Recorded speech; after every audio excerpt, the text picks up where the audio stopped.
बिस्मिल्लाहिर्रहमानिर्रहीम। स्टूडेंट्स अस्सलाम वालेकुम। कल आपका 9 क्लास का फ़िज़िक्स का पेपर है, लाहौर बोर्ड का। तो उस हवाले से मैंने कई अहम क्वेश्चंस पहले ही करवा दिए हुए थे।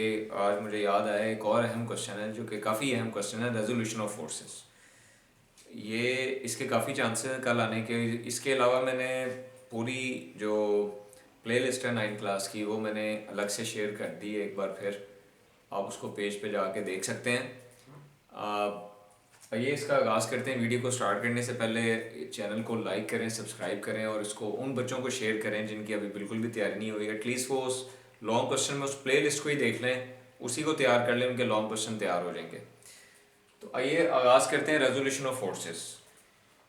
फोर्स मीन वेक्टर, यानी कि हम वेक्टर्स को किस तरह रिजॉल्व करते हैं, वेक्टर की रेजोल्यूशन से क्या मुराद है, इसको हम डिटेल में देखेंगे। एक जो गिवन वेक्टर है, जो गिवन फोर्स है, उसको हम स्प्लिट कर सकते हैं, ब्रेक कर सकते हैं दो से ज़्यादा वेक्टर्स के अंदर या फोर्सेस के अंदर। यानी कि अगर आपके पास एक कुर्सी पड़ी हुई है कमरे में, तो वो कुर्सी को अगर अलग अलग करें, लकड़ी अलग हो जाएगी, पेंट अलग हो जाएगा, तो उसके डिफरेंट पार्ट्स उसके कंपोनेंट्स बन जाएंगे। वो सारे कंपोनेंट मिला देंगे तो दोबारा आप उसको कुर्सी की शक्ल में लेके आ सकते हैं। जब हम एक वेक्टर की बात करते हैं, तो एक वेक्टर जब तकसीम होता है, डिवाइड होता है, तो उसको हम जब ब्रेक डाउन करते हैं तो वो कुछ और वेक्टर्स के अंदर तब्दील हो जाता है। अब वो जो नए वेक्टर्स बनते हैं वो दरअसल पहले वाले वेक्टर क्या क्या कहलाते हैं, कंपोनेंट्स कहलाते हैं। और ये जो प्रोसेस है जिसमें आप एक गिवन वेक्टर को ब्रेक करते हैं, रिजॉल्व करते हैं, स्प्लिट करते हैं उसके कंपोनेंट्स के अंदर, ये कहलाता है रेजोल्यूशन ऑफ फोर्सेस या रेजोल्यूशन ऑफ वेक्टर्स। तो सिंपली आप इसको डिफाइन करते हैं, splitting up of a vector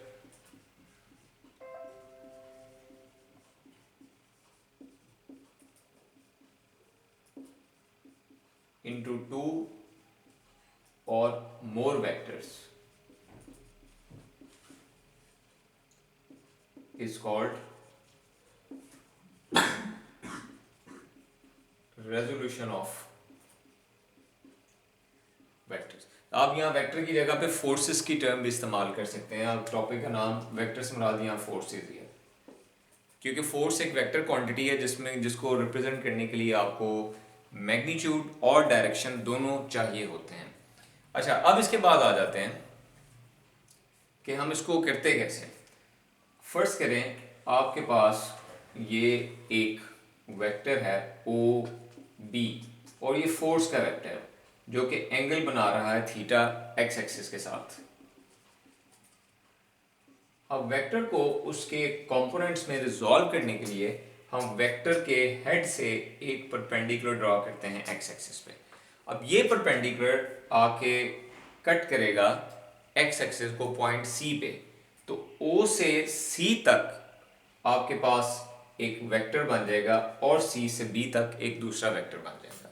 तो ओ से सी तक जो वेक्टर है, क्योंकि ये एक्स एक्सिस की डायरेक्शन में, लिहाजा ये फोर्स का हॉरिजॉन्टल कंपोनेंट कहलाएगा और इसको हम लिखते हैं एफ एक्स।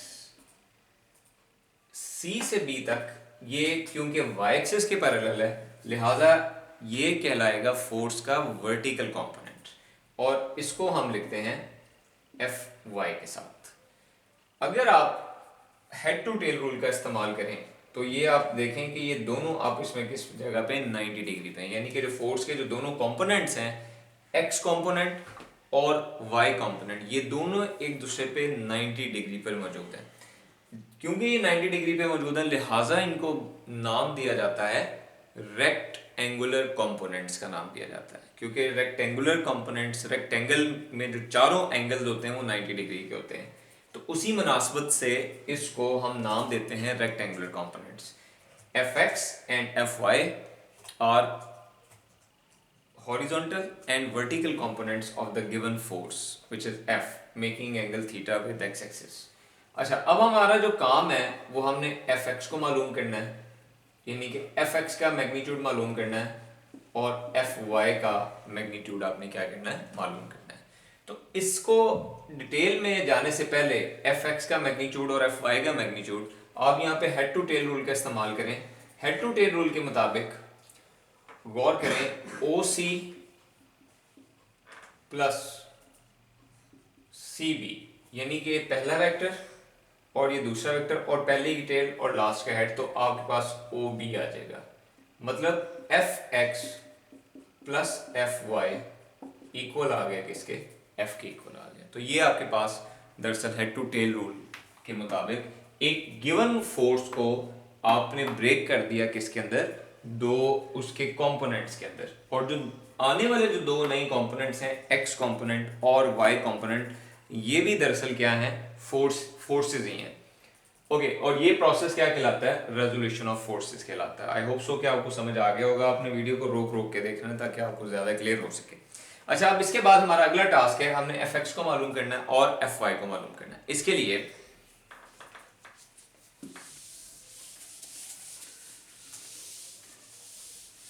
हम ट्रिग्नोमेट्री का इस्तेमाल करेंगे to find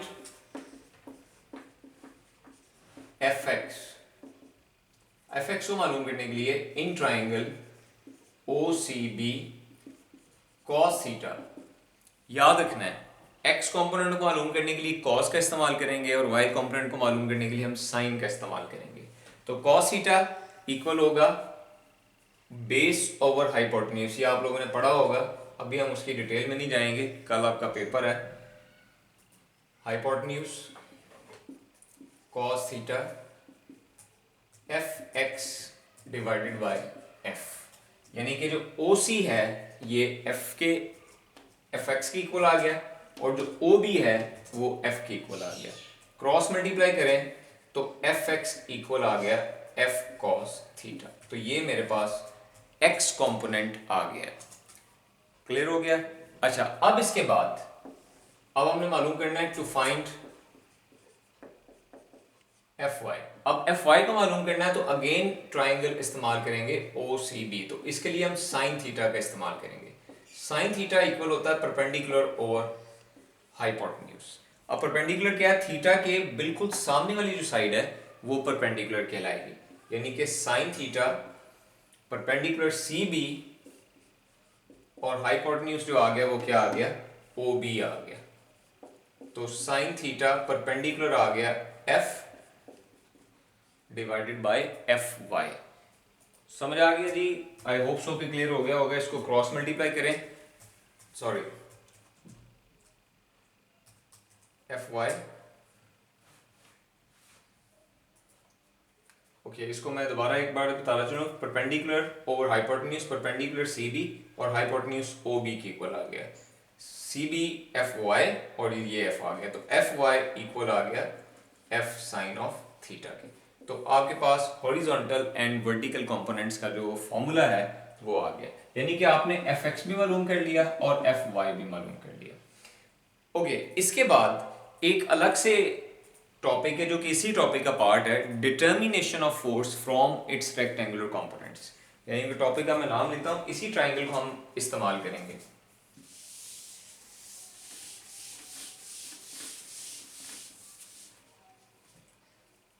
determination of force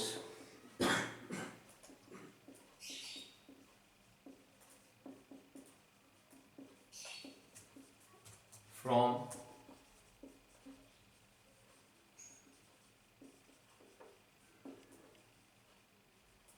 rectangular components. Okay, तो आइए बात करते हैं अब आगे कि अब इसका रिवर्स है, यानी कि अब आपको एफ एक्स और एफ वाई दोनों गिवन है। आपने मालूम क्या करना है, फोर्स का मैग्नीट्यूड और फोर्स जो एंगल बना रही है थीटा, यानी कि फोर्स की डायरेक्शन। थीटा से मुराद फोर्स की डायरेक्शन है, याद रखना है, और ये फोर्स का मैग्नीट्यूड है। आपने ये दोनों चीजें अब क्या करनी, मालूम करनी। तो इसके लिए हम मैथमेटिक्स में एक थ्योरम मौजूद है जिसको पाइथागोरस थ्योरम कहते हैं। पाइथागोरस थ्योरम के मुताबिक बाय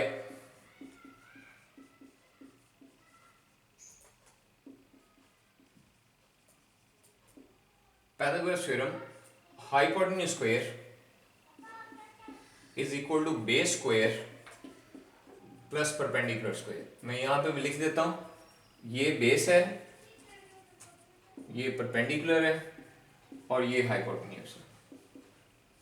तो हाइपोटेन्यूज का square is equal to base square plus perpendicular square. अब हाइपोटेन्यूज जो है वो इक्वल है एफ के, ये इक्वल है एफ एक्स के और ये इक्वल है एफ वाई के। दोनों तरफ का स्क्वायर रूट लग कर लें तो F X square plus F Y square, square square के साथ कैंसिल हो गया तो आपके पास मैग्नीट्यूड आ गया F X square plus F Y square. So this is actually the magnitude. ये जो मैंने साथ मॉडुलस का साइन लगाया है, ना भी लगाएं तो कोई फर्क नहीं पड़ता, इससे मुराद दरअसल मैग्नीट्यूड है। तो मैग्नीट्यूड आपके पास आ गई कि आपने एक्स कंपोनेंट का स्क्वायर प्लस वाई कंपोनेंट का स्क्वायर और पूरे का क्या करना, आपने स्क्वायर रूट ले लेना। एंड फाइनली आपने मालूम करना है थीटा यानी कि डायरेक्शन, टेंजेंट जो कि इक्वल होता है परपेंडिकुलर ओवर बेस। अच्छा, अब परपेंडिकुलर जो है वो क्या है, सी बी, और बेस जो है वो है ओ सी। जो सी बी है वो इक्वल है एफ वाई के और ओ सी इक्वल है एफ एक्स के। थीटा को इधर रहने दें और टेंजेंट का उधर जाके इनवर्स कर दें तो आपके पास ये आ गया फोर्स की डायरेक्शन। तो यहाँ पे ये लॉन्ग क्वेश्चन जो है वो मुकम्मल हो जाता है। ये लॉन्ग क्वेश्चन दो हिस्सों में डिवाइड हो सकता है। एक तो पहला पार्ट जो मैंने करवाया कि determination of resolution of forces, दूसरा ये है determination of force from rectangular components. तो ये दोनों आपने अलग अलग करके इसको वीडियो को देख लेना, रोक रोक के देखेंगे, आपको हर स्टेप जो होगा इंशाल्लाह ताला क्लियर हो जाएगा। Wish you best of luck. आपका कल पेपर है 9th क्लास का और इसके बाद फिर रूटीन में सारे बच्चे जो 9th से फ्री होंगे वो 10th के ऑलरेडी लेक्चर्स, पहला चैप्टर तकरीबन करवा दिया हुआ है, तकरीबन ख़त्म होने वाला है पहला चैप्टर जो कि हम 10th की फ़िज़िक्स पढ़ रहे हैं। और साथ ही मैंने अब थोड़े दिनों तक मैथमेटिक्स जो है वो स्टार्ट कर देना है ताकि जो हमारे बच्चे 9th से 10th में आए उनके लिए आसानी रहे। So thank you very much. Video को लाइक कीजिएगा, सब्सक्राइब कीजिएगा। अल्लाह हाफ़िज़।